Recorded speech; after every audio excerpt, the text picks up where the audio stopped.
Big boss season 8 చూస్తున్నారా? అదే నిన్న ఎపిసోడ్ ఏం జరిగింది మేడం? సార్ మీ ఫేవరెట్ కంటెస్టెంట్ ఎవరు మేడం? నవీన్. ఎందుకు మేడం? బాగా జెన్యూన్ ఆడుతారు. ఇంకా ఇష్టం మేడం? నవీన్, నిఖిల్, సీత. సీత మరి ఇప్పుడు చీఫ్ అయింది కదా, మీరు ఎలా ఫీల్ అవుతున్నారు? సాడే. అంటే హ్యాపీయా? ఇంకెవరికి ఏమి ఇష్టం మేడం? రాత్రి ఎలా అనిపించింది? రాత్రి ఆట మాత్రం చాలా ఇంట్రెస్టింగ్ గా ఉంది. ఎందుకంటే కొత్త కంటెస్టెంట్స్ రాకుండా, వైల్డ్ కార్డ్ ఎంట్రీస్ రాకుండా ఉండాలి అని వాళ్ళకి పెద్ద వారే పెట్టారు బిగ్ బాస్. బాగుంది, ఇంట్రెస్టింగ్ గా ఉంది. ఓకే, అందరూ ఎందుకు సీత టీమ్ లోకి వెళ్ళిపోయారు మరి ఈయన టీమ్ లో లేకుండా? సీత టీమ్ లోకి ఎందుకు వెళ్ళిపోయారు అంటే ఆల్రెడీ మన అందరికి తెలిసిన విషయమే.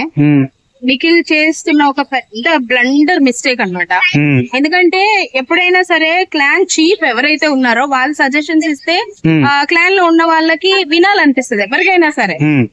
అతను వేరొకరు మంత్రి సూచనలాగా అతను సోనియా దగ్గరికి వెళ్లి ఆమె ఏం చెప్తుంటే అది చేయడం, అతను చేయడం వేరు, క్లాన్ మెంబర్స్ అందరికి చేయించాలనుకోవడం వేరు కదా. సో ఈ క్లాన్ మెంబర్స్ అంతా ఏమనుకున్నారంటే నిఖిల్ మంచి లీడర్ అనుకున్నాము, మంచి లీడర్షిప్ క్వాలిటీస్ ఉన్నాయి అనుకున్నాము. బట్ అతను సోనియా సూచనలు తీసుకోవడం నచ్చలేదు వాళ్ళకి.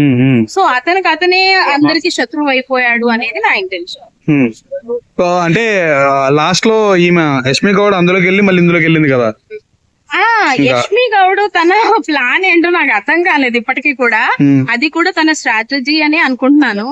అంటే ఇప్పటి వరకు తను ఆపోజిట్ టీమ్ లో ఉండి వాళ్ళకి టఫ్ ఫైట్ ఇచ్చేసారు. ఇప్పుడు వాళ్ళ టీమ్ లోనే ఉండి వీళ్ళకి టఫ్ ఫైట్ ఇవ్వాలనుకుంటుందా, లేకపోతే వాళ్ళ లూప్ పాయింట్స్ ఏమైనా తెలుసుకోవాలనుకుంటుందా అనేది మనం నెక్స్ట్ ఈ వీక్ లో చూడాలి. అని ముగ్గురు ఒకటి అయిపోతున్నారు, పాప ఆమెను వేరేగా పెట్టేస్తున్నారు.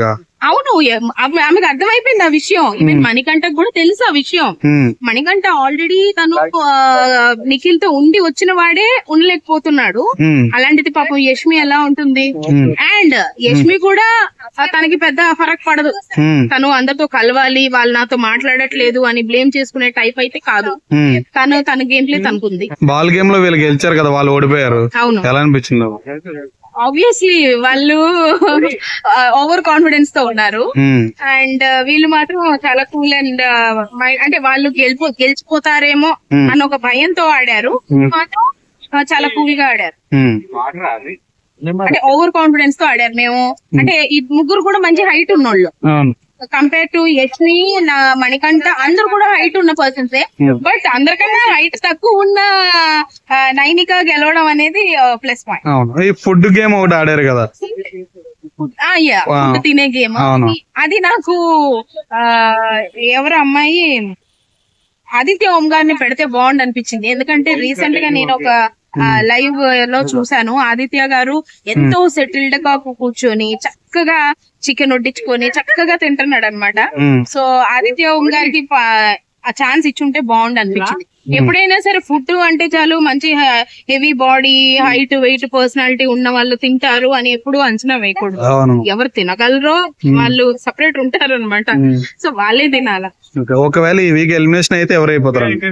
నేనైతే నైనిక అనుకుంటున్నాను. ఎందుకు మేడం? ఈ ఆదిత్య ఓం కూడా అవుతారు అంటున్నారు బయట.